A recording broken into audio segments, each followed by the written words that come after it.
2012 had not paid duty but managed to get their goods out of bonded warehouses. Some of those companies came to argue.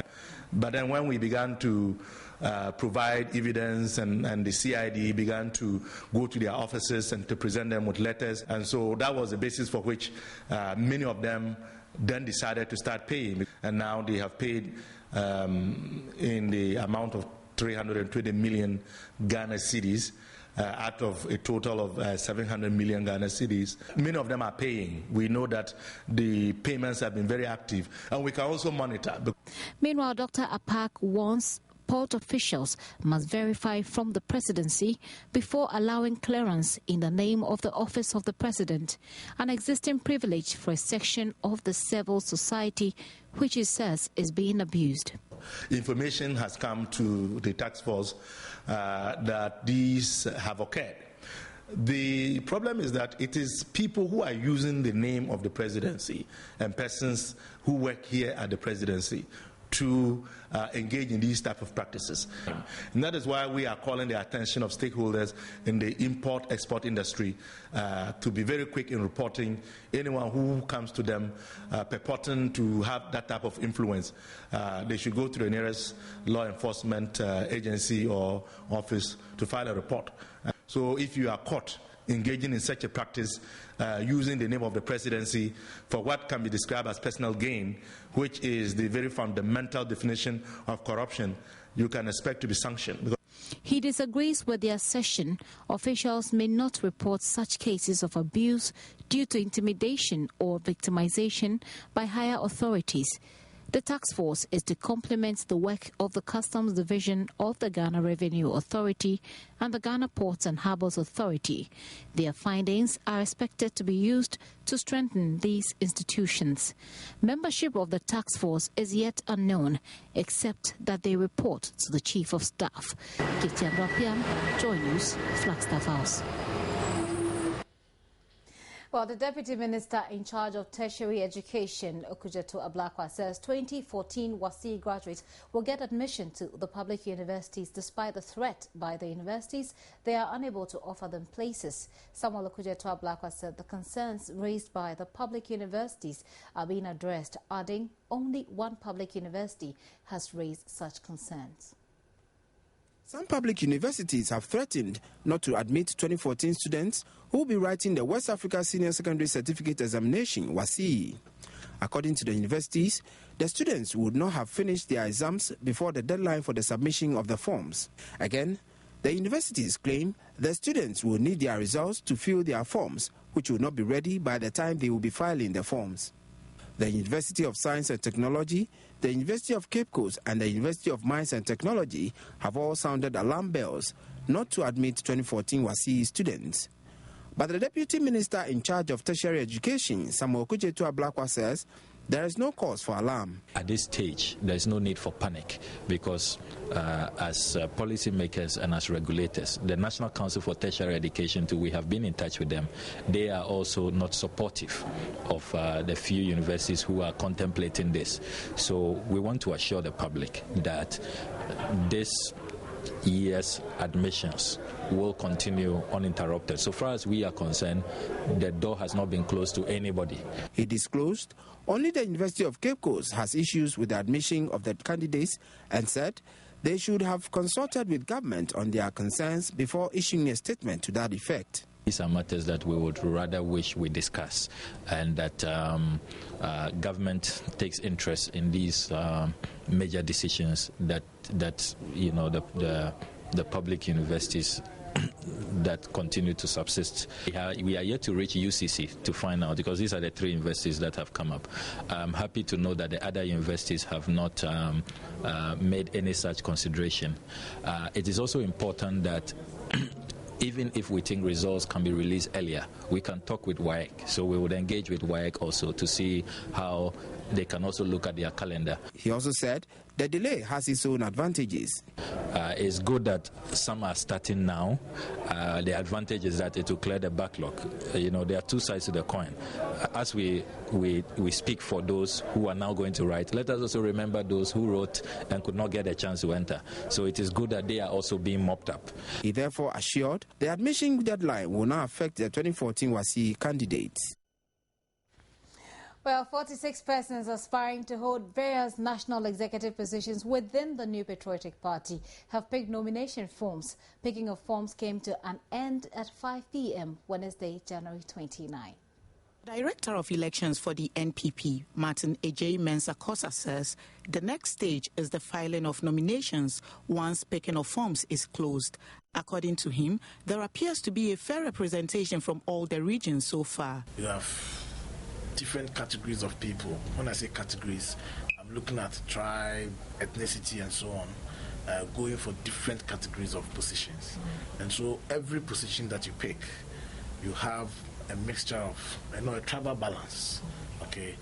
But that, for me, rests more with how the voters or delegates will do the permutations and make sure that in the next National Executive Committee, we have representation of all the tribal or ethnic groupings, because we're a national party. Persons who are aspiring for the various executive positions, he says, are members of the party, including Freddie Blay, who many may know to belong to the Convention People's Party. In fairness to Mr. Freddie Blay renounced his CPP membership and joined the NPP about 2 years ago. It looks like many people did not take notice, but it's a matter of record. Yes, he officially joined this party after renouncing his membership of the CPP. And so it's not true that he's a member of the CPP. Still with the NPP, its Director of Elections, Martin Ejay Mensah-Kosa, does not consider recent media exchanges between current chairman of the party, Jacob Echebilamte, and his vice, Fred Oware, as a rift within the party. According to him, it is normal for contenders of a particular position to try to outdo one another. Martin Ejay Mensah-Kosa indicated since this was a competition, it would be unusual if there was not any kind of heat among contenders.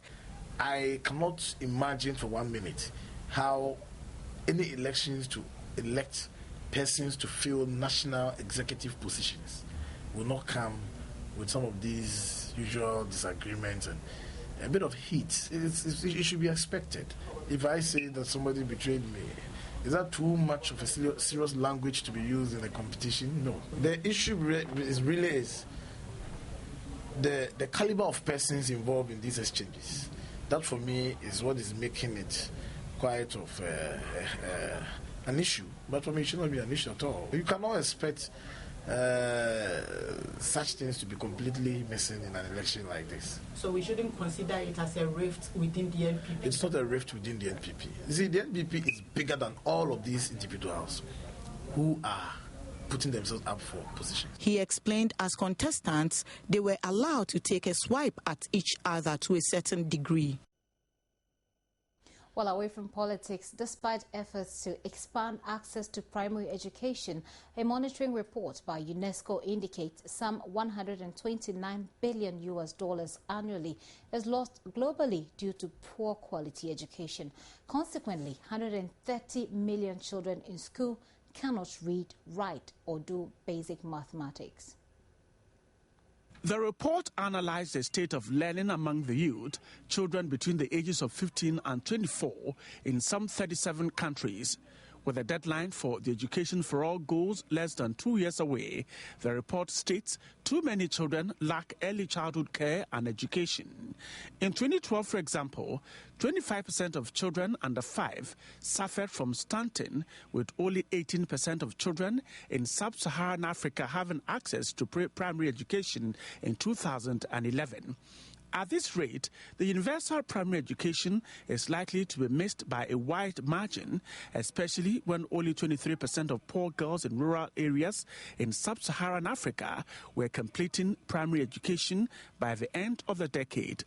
If the trends continue, the report says the richest boys will achieve universal primary completion in 2021, but the poorest girls will not catch up until 2086. In 2011, only 60% of countries had achieved the gender equality goal at the primary level and 38% at the secondary level, even though equality was supposed to have been achieved by 2005.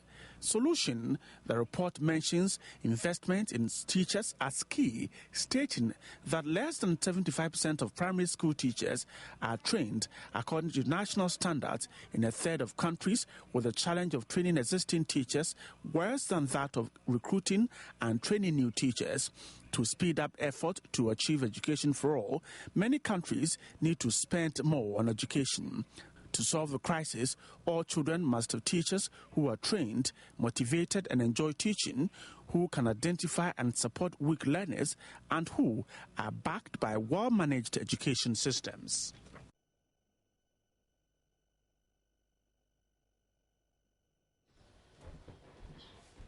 Well, you're still watching Joy News at 8. My name is Gifty Andopia. We'll take a very quick break. When we return, we'll go back to the press.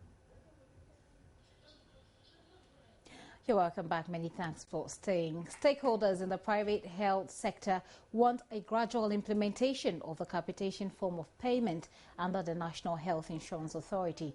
A forum held 2 weeks ago by the Ministry of Health ended inconclusively as officials could not agree as to the way forward with the capitation form of payment. Some service providers have argued that the only way the National Health Insurance Scheme can be attractive to the private sector is when government pays its claims on time. The National Health Insurance Scheme capitation is a payment system in which all medical expenses are paid in advance to providers to cater for healthcare services of subscribers under the preferred primary provider system. This form of payment, which has been piloted in the Ashanti region for the past 2 years, has received mixed reactions from service providers. Whereas some want the system to be suspended, others are calling for a total rollout of the capitation nationwide. Some service providers have argued that the only way the National Health Insurance Scheme can be attractive to the private sector is when government pays its claims on time. For members of the Private Health Sector Alliance, there is the need to undertake a thorough assessment of the scheme to ensure its sustainability. It should be a gradual process. Look at the feasibility study, how effective what we did, evaluate what you did and see, have you been successful? Rather than roll the whole thing up, then we have to go back to square one. We are really seriously going to engage the government before the capitation is implemented, make sure that it will work. It is estimated that the private health sector caters for more than 50% of the country's health needs, and the Private Health Service Providers Association are meanwhile appealing to government to address some challenges confronting the sector, such as the delay in payment of NHIS claims, medicine supply, regulation and legislation, among others. Why should medicine sit at central medical stores and expire? While some people are sitting in the northern region, they can't even get one articulate amodiaquine to take. The private sector must be part of this policy that is being made. We don't want it to be and hand over to us. We need to be called. This is the decision we are taking. What do you think about it? Give us the contract. We will deliver the medicine to the point that is needed, rather than send the medicine to central medical stores. What we are talking about is the collaboration we want to build with the government is that it's give and take. We are willing to do as a private sector to support this country to get to the highest levels. At the Maiden Private Health Alliance Summit, Trade Minister Haruna Idrisu pledged government support to the sector. The Cabinet has passed the public-private sector policy. I note that the Minister of Finance is finalizing work on a legal regime to govern and support the implementation of the PP policy, which was approved by Cabinet. And I think that we should get it fast-tracked so that by the end of this year, we will have a legal regime that will govern the operation of the public-private partnership. We will support a number of identified pharmaceutical entities to build your capacity and to improve your competitiveness. The Minister of Health, Sharia Ite, also challenged private sector players to expand their operations into the rural areas of the country. And I believe that when you decide to go to the vulnerable areas, that we at the Ministry of Health we can also discuss with the Ghana Investment Promotion Center so that you can have tax incentives. That is what private participation is all about. We will encourage you to tailor your services to meet the needs and affordability levels of the general population. The Maiden Private Health Sector Alliance Summit also saw the launch of a revised private health sector development policy. We go back to the presidency. Now, a 6-member advisory committee has been inaugurated to outline modalities of the Ghana Infrastructure Fund. The fund, initiated by President Mahama last year and captured in the 2014 budget statement, is expected to help fix Ghana's infrastructure deficit of about $1.5 billion. President Mahama, who inaugurated the committee under the chairmanship of Atuahoi, tasked them to prepare a business plan to guide the initial 3-year for operation of the fund. Members of the advisory committee are Lionel Van Leer Dosso, former Deputy Governor of the Bank of Ghana, Dr. Emmanuel Otin-Kuma, an economic consultant, Hannah Amwating, investment banker and financial analyst, Tenu Awuno, financial and marketing consultant, and the Finance Minister, Seth Tekpe. When fully established, the Ghana Infrastructure Fund will be a quasi-fiscal body chaired by the Minister for Finance to pursue its own ratings on the domestic, international, financial and capital markets. They are to update the Finance Minister and subsequently Cabinet on progression to make the fund accessible. President Mahama has also directed the committee to provide recommendations and timelines for the completion of activities needed for the launch of the fund. Meanwhile, the committee members are expected to fine-tune a proposed legal and governance structure for the infrastructure fund. Chairman of the committee, Atuahoi, assured President Mahama they will execute expeditiously on their mandate, adding the committee will complete its work in 4 months. But former Information Minister Stephen Asamoah Boateng has called on government to ensure effective supervision at the local level. This, he says, is the easiest way to ensure effective protection of the environment. The former Information Minister, popularly called Asabi, was speaking to Joy News at the launch of the 40th anniversary of the Environmental Protection Agency. Sanitation in many communities in Ghana remains a major concern. Poor management of both solid and liquid waste in any form, deforestation and illegal mining have all been adversely affecting the health of people and destroying the natural environment. According to Stephen Asamoah Boateng, the local authorities must be made to work through effective supervision. It's that what we're trying to do is to get the local authorities to understand that is a fundamental base or the foundation where we need to keep our environment clean. If we don't do that at the local level and we defecate everywhere, we throw rubbish everywhere, and the district chief executive, the municipal chief executive, the metropolitan chief executive, the assembly members do not tackle it from that base, then it becomes a big problem for all of us. He later charged the various district, municipal and metropolitan chief executives to be patriotic in their work. And it must come from the government. The government has to have a program that addresses the concerns, not just infrastructure and buildings. And for me, what we need to do is to not just get the DCA to work, but is to get the local people, including the traditional authorities, to take the mantle at the base. You see, this is, in a way, like they're appointed by the president, go in there and do the bidding of the president. And so they sort of owe allegiance to their party and to the president, although they're supposed to be independent assembly people. Speaking at the occasion, Minister of State at the presidency in charge of financial and allied institutions, Fifi Kwete, said government will continue its fight against any illegal activities which serve as threats to the environment. Have been made, and it is hoped that this initiative will be extended to other sectors of our nation. The establishment of a clearer production center, I am told, will provide additional support to such a scheme to train and promote resource efficiency and sound environmental management within the entire supply chain. We will use the occasion to remind ourselves that the external environment in which we live is invariably a reflection of our internal environment. When we see our external environment as polluted and as degraded as it is, it's invariably a reflection of the fact that within our own internal environment, there's a lot of problems. And as we start addressing those internal environmental difficulties, we'll continue seeing difficulties we see outside. Because what is in us reflects invariably what is outside of us.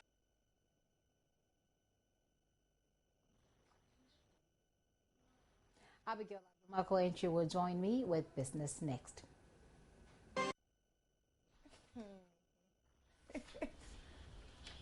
Time now for some business reports with me, Abigail Adumakwenchi. Now, to our very first story, the chairman of the Finance Committee of Parliament says the revenue target for which the new VAT law was established will be achieved in spite of the unavailability of the new VAT receipts on the market. He was speaking to Joy News parliamentary correspondent Emmanuel Lante in Parliament on Wednesday, January 29.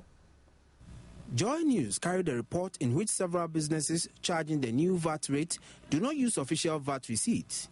Some are either using self-printed receipts or resorting to ways they find comfortable in issuing receipts to their customers. Joy News checks revealed that the law on the new VAT was passed by Parliament in a short period, thereby denying the Ghana Revenue Authority the adequate time to print official VAT receipts. The chairman of the Finance Committee, James Aveji, said the Revenue Authority will not tolerate any excuse of unavailability of new VAT receipts. According to him, anyone who refuses to charge a 17.5% VAT does that at his or her own risk. You're the one who is a VATable person and you are not applying the law. You are guilty if you are caught. So I think that the advice I will give to the businessmen and women is that if you don't have the new receipts and you have the existing one which have the 15% on it, in applying the new rate which is 17.5, just put a line, cancel the 15% and write 17.5% and calculate on it, because that is what will be used when you are submitting your returns. They will apply the 17.5% when you are submitting your returns. So that is the only thing I want. So it will not affect the revenue because we don't have the new receipts. Man also explained why the new VAT receipts are not enough on the market. If you don't want to do it that way, then you are saying that if we have quantities of those receipts in existence, we should destroy all of them and print a new one before you start applying the law. The law is about percentage, it's not about receipts at all. It is not about receipt. Therefore, if the receipts are not available, you don't apply the law. So if you are charging a customer the 17.5% and issuing a receipt to that customer, what you need to do is to indicate that 17.5% on the receipt. He rebuffed the notion that Parliament was compelled to pass the bill within a short period without making the necessary provisions for the smooth running of the Act when assented to. The new VAT bill was first introduced to Parliament in July 2013 and passed in November 2013. Well, the former First Lady Nana Akufo-Addo Rawlings says Ghana's inability to attract foreign direct investment is as a result of lack of objectivity and misplaced priority in the management of the economy. According to her, structural transformation and reorientation will help boost the economy. Speaking on the theme, attracting private investments, at a forum organized by the Private Investors Protection Agency in Accra, Nana Akufo-Addo Rawlings said the lack of integrity on the part of managers of the economy is a disincentive to attracting foreign direct investment. She reiterated the need for policymakers to put proper measures in place to attract private investment. Development of economic professionals, institutional strengthening of all ministries, moving away from jobs for the party boys and for the party girls, and focusing on our priorities. If we can sustain a capacity of critical institutional policy implementation, internal assessment of our programs, if we can cut out the waste through time management and efficiency, then we will be on the road to attracting private investment. She also called for the restructuring of the educational sector to churn out the right people for the job market. Policymakers in government need the capacity to formulate and implement policies conducive to the growth and the development of these different sectors. And clear cut, we should know this is for this sector, this is for this sector, this is for that sector. Development of economic professionals, institutional strengthening of all ministries. A government must necessarily work with the industry and let the industry tell you what kind of personnel we want, and that personnel can then come. The Private Investors Protection Agency awarded Dr. Lawyer Maurice Ampao the Patriot Award for fairness, objectivity and sincerity during the election petition. Away from that, the shortage of dollars on the exchange markets has inflated rates of the major trading currencies on the forex market. The pound, for instance, is selling at an all-time high of 4 cedis 10 pesos at some forex bureaus. The forex bureaus confirmed to Joy News their clients do not receive enough dollars from the commercial banks, causing the scarcity of the currency. Barely 4 weeks into the year, and the cedi seemed to be depreciating rapidly, already hitting a 7% fall. The woes of the cedi seem unending, as some commercial banks have reported a shortfall in the supply of the major trading currency, the dollar. The situation reflected in some forex bureaus the news team visited. The shortage had adjusted the exchange rates upward. The forex bureaus confirmed to Joy News their clients do not receive enough dollars from the commercial banks, causing the scarcity of the currency. So I just spoke to the manager of this particular forex bureau. He decided to speak to me off camera, and he has expressed his frustrations about this particular situation. He has indeed confirmed that the dollar is in short supply and it has affected the rates. Now, just yesterday, if you wanted just a dollar, you would have to bring 2 cedis, 4 pesos to this bureau to get a dollar. But now you need 2 cedis, 50 pesos to get $1 at this bureau, and he foresees that the rate would keep going up if this situation is not curbed, and if the cedi continues to depreciate, he is scared the economy will crumble.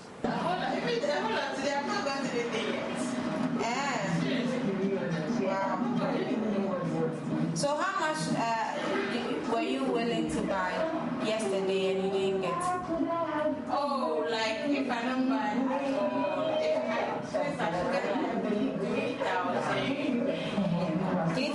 $4,000.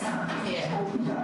If I don't get anything at all, $2,000. And you didn't get the $2,000. You got only $500. Other currencies had also appreciated against the cedi. The pound, for instance, was selling at 3 cedis 92 pesos and buying at 4 cedis 10 pesos. The black market, noted for hoarding foreign currencies, also confirmed off-camera they did not have enough dollars to work with. For the Association of Forex Bureaus, the situation only confirms the shortfall in the supply of the currency to banks. When they have sufficient central bank, they intervene through the banks, and then the banks will now give to their customers.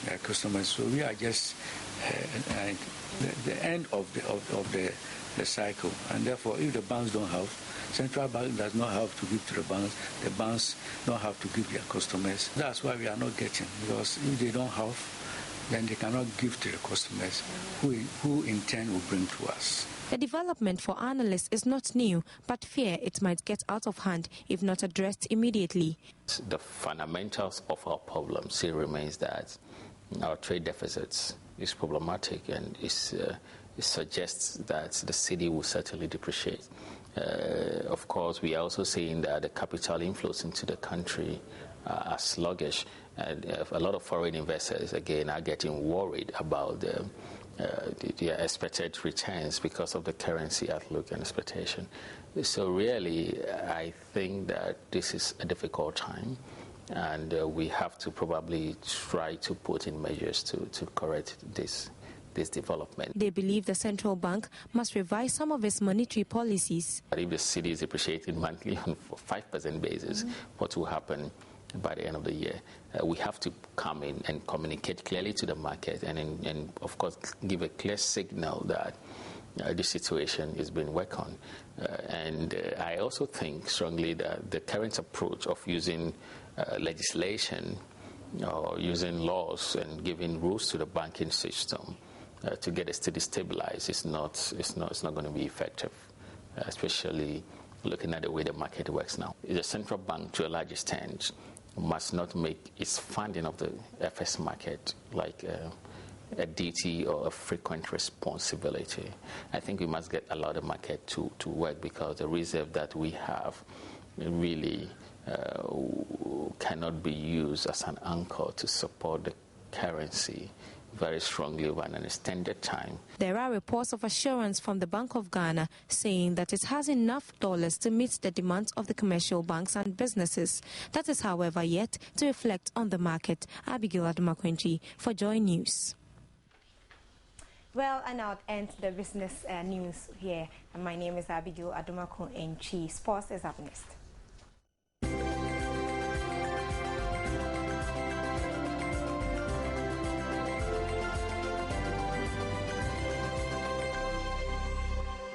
And I'll take you through sports tonight. An Africa Origin Travel and Tours has donated $3,500 to the national Under-19 team, the Black Princesses, for qualifying to the FIFA Under-19 tournament in Canada.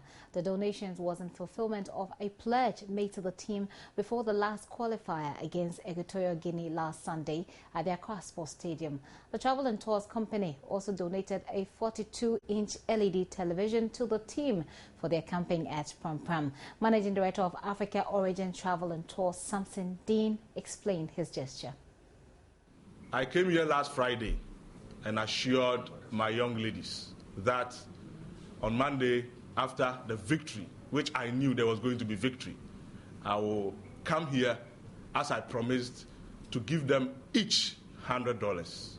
In total, they are a 35-member delegation, including the players.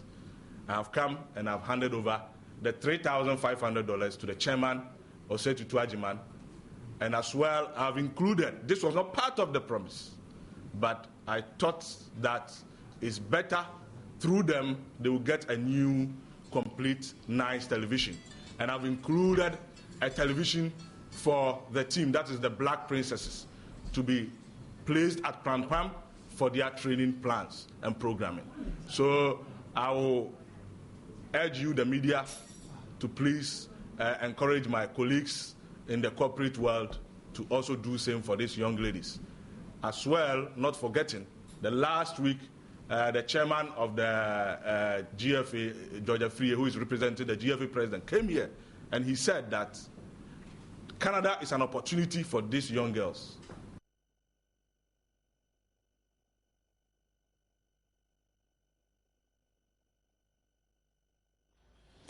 Well, just some news just in the Chan tournaments, which is still underway, has just entered extra time. As you can see, the scores remain nil.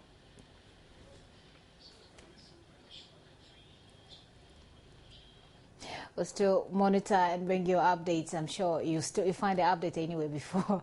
But 1 month after his skiing accident, Formula One legend Michael Schumacher is still in medically induced coma, his manager has said. Now the 7-time world champion remains in a stable condition at a clinic in Grenoble. The German suffered a severe head injury on 29 December when he fell and hit a rock in the French Alps. Surgeons have performed 2 operations to remove blood clots around Schumacher's brain. He's been kept asleep to reduce swelling. Well, that's it for sports tonight. Sports was brought to you in association with... But Showbiz wants to usher you once again into the month of love. So MultiTV's premium African channel, Cine Afrique, is giving fans a special treat this Valentine's Day. Dubbed Cine Afrique Night Out, the night will afford lovers an opportunity to wine and dine with some of Ghana's finest entertainers, including Kwesi Cheidakwa KKD, Efia and Kese at the plush Alisa Hotel on Valentine's Day. Valentine's Day is for many the most romantic day on the calendar. And this year, MultiTV's Cine Afrique is making it even more special. Ahead of the main event at the Alisa Hotel on Val's Day, Kwesi Cheidakwa, the finest, will be hosting the Valentine's Chronicle On Senior Freak from February 8th, February 14th itself will be a night of pure bliss with music, comedy, and mouth-watering dishes. Singers Ifia. It's surely a place you want to be on Val's Day with your loved ones, but that's it for Showbiz.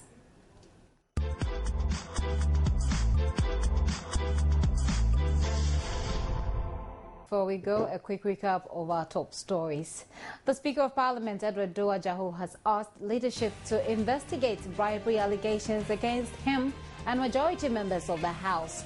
The MP Pastor Korea Fijuase is said to have made the allegations against the Speaker and majority members of the House. President Mahama has inaugurated a 6-member advisory committee to draw up modalities for the Ghana Infrastructure Fund. In business, the Finance Committee of Parliament said inadequate VAT receipts for businesses should not defeat revenue targets. Its chairman, James Abeji-Kluche, asked businesses to pay the new rate.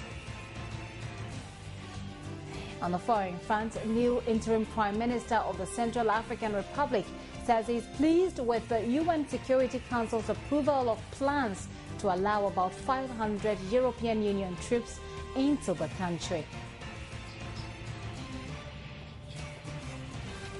Many thanks for your company. I am Gifty Ando Apia, but up next is PM Express with Nana Ansa Kwao. Do enjoy the rest of the evening.